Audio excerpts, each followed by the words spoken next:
ఒకటి, మీరు ప్రతి నాయకుడికి బాధ్యత తగ్గించాల్సిన అవసరం ఉంది. అంటే ప్రతి సమస్య, ఇప్పుడు ఒక ఊళ్ళో రోడ్ లేకపోతే పవన్ కళ్యాణ్ దగ్గరికి వచ్చేస్తే రోడ్డు వచ్చేస్తాను అన్నారంటే ఇట్స్ ఎ ఫెయిల్యూర్. అది ఒక జిల్లా కలెక్టర్, స్థానిక ఎమ్మెల్యే చేయాల్సిన పని, స్థానిక సర్పంచ్ చేయాల్సిన పని ఒక ఉప ముఖ్యమంత్రి స్థాయి వ్యక్తికి వచ్చి సాల్వ్ అవుతుంది అంటే అది మన ప్రజాస్వామ్యం తాలూకు లక్షణాన్ని బలహీనపడిందని అర్థం. అది అసలు నా దగ్గరికి రాకుండా ఉండాలంటే ఏం చేయాలన్న దానికి నేను ఆలోచిస్తున్నాను, దానికోసం ప్రయత్నం చేస్తున్నాను. అంటే ఒక ఆడపిల్ల వచ్చి, ఒక చూపు సరిగ్గా లేని ఆడబిడ్డ ఇండియాని రిప్రజెంట్ చేస్తూ వచ్చి ఆ పాప అడిగింది మా ఊరికి రోడ్డు వేయమని. అది ఎవరిని అడగాలి? నన్ను కాదు అడగాల్సింది.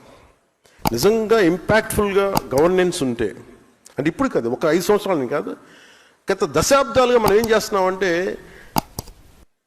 ప్రజాస్వామ్యం తాలూకు స్ట్రక్చర్ని వీకెన్ చేస్తున్నాం. నాయకుడు ఇంపార్టెంట్ అయిపోయాడు, వ్యవస్థను చంపేస్తున్నాం. అది మారాలి.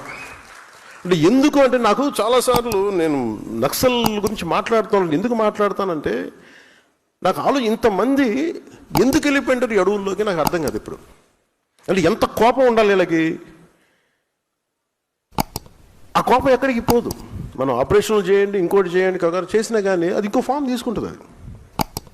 సో దానికి ఏం మారాలి? దాని అల్టిమేట్ మంది ఏంటి? Correction in democracy. What is a correction in democracy అంటే accountability in democracy, responsibility in democracy. అది చిన్న పదవా పెద్ద పదవాని కాదు. కోపం ఎక్కడికి పోద్ది? నేను అందుకని తపన పడుతున్నాను ఈరోజు, నా కోసమో నా పిల్లల కోసమో మన కోసం కాదు. నేను తపన పడుతుంది, చూస్తుండగా పాడైపోతుంది మన ఈ ప్రజాస్వామ్య వ్యవస్థ అని అనిపిస్తుంది.